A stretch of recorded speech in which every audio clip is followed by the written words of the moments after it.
ঢাকার বুকে দাঁড়িয়ে থাকা অপরূপ সৌন্দর্যের এই স্টেডিয়ামের বীজ বপন করেছিলেন জিয়া পরিবারের ক্রীড়াপ্রেমী আরাফাত রহমান কোকো। বিসিবির গেম ডেভেলপমেন্টের চেয়ারম্যান থাকার সময় তার নেয়া উদ্যোগে উঠে আসে আজকের সাকিব, তামিম, রিয়াদ, মুশফিকের মতো তারকারা।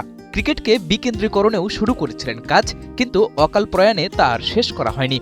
ক্ষমতার মসনদ হারাবার পর জিয়া পরিবারের অন্য কেউ যে দেশের ক্রীড়াঙ্গনে কোকোর লেগাসি টেনে নেবেন সেই সুযোগটাও পাননি।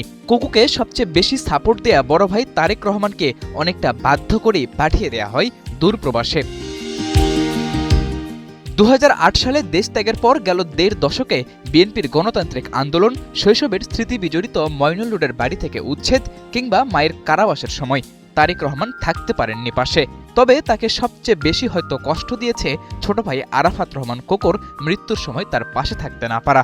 আর সে কারণে হয়তো ক্রীড়াঙ্গনকে নিয়ে ছোট ভাইয়ের দেখা স্বপ্ন পূরণে 1000 মাইল দূরে থেকেও চেষ্টা করেছেন ক্রীড়াঙ্গনের পাশে থাকার। শত প্রতিকূলতার মাঝেও লন্ডনে বসে দায়িত্ব নিয়েছেন রাজস্থলীর খৈখৈ মারমা, হবিগঞ্জের জুনেল মহসিন, খুদে ফুটবলার রিয়াদ এবং লক্ষ্মীপুরের নাদিমের মতো ভবিষ্যৎ তারকাদের। 1.5 দশক পর তার স্বদেশ প্রত্যাবর্তনে তাই ক্রীড়াঙ্গনে সবচেয়ে বেশি তাকিয়ে আছে তারেক রহমানের দিকে। তাকেও তাই নিতে হচ্ছে একসাথে দুটি চ্যালেঞ্জ, এক ছোট ভাই আরাফাত রহমান কোকোর স্বপ্ন পূরণ, আর দ্বিতীয়ত ক্রীড়াঙ্গনের মানুষের মনে যে ভালোবাসা আর আস্থার জায়গা তৈরি করেছেন তা ধরে রাখা।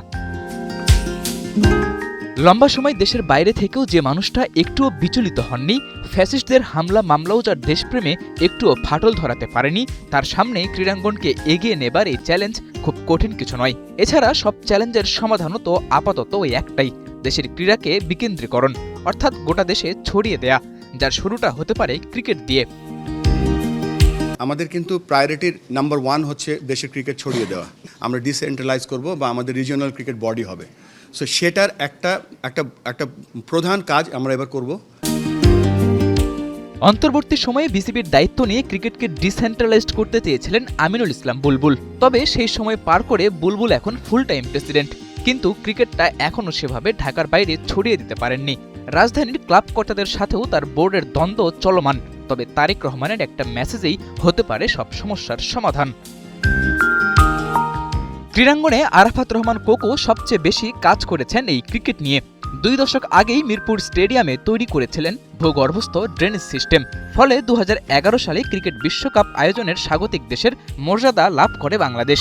এছাড়া দলীয় ক্ষমতা হাতে থাকার পরও বগুড়ার একমাত্র আন্তর্জাতিক মানের স্টেডিয়াম মুক্তিযোদ্ধা শহীদ চান্দুর নামে নামকরণ করেন তিনি। কিন্তু সেই মাঠও আজ অবহেলিত। ইন্টারন্যাশনাল ক্রিকেট তো দূরে থাক, ঘরোয়া লিগও ঠিকমতো মাঠে গড়ায় না সেখানে। আরাফাত রহমান কোকোর রেখে যাওয়া অসম্পূর্ণ কাজের ফিনিশিংটা দিতে হবে তারেক রহমানকে। এখন পর্যন্ত ক্রীড়াক্ষেত্রে তার অবদানে এটুকু পরিষ্কার, তিনি নিজেও চান ছোট ভাইয়ের স্বপ্ন পূরণে নিজের সর্বোচ্চটা দিতে। তাই তো ক্রিকেট থেকে ফুটবল কিংবা হকি, কাবাডি, সবারই ভরসার নাম এখন জিয়া পরিবারের সন্তান তারেক রহমান। সাদাতুর রাফি, ৭১।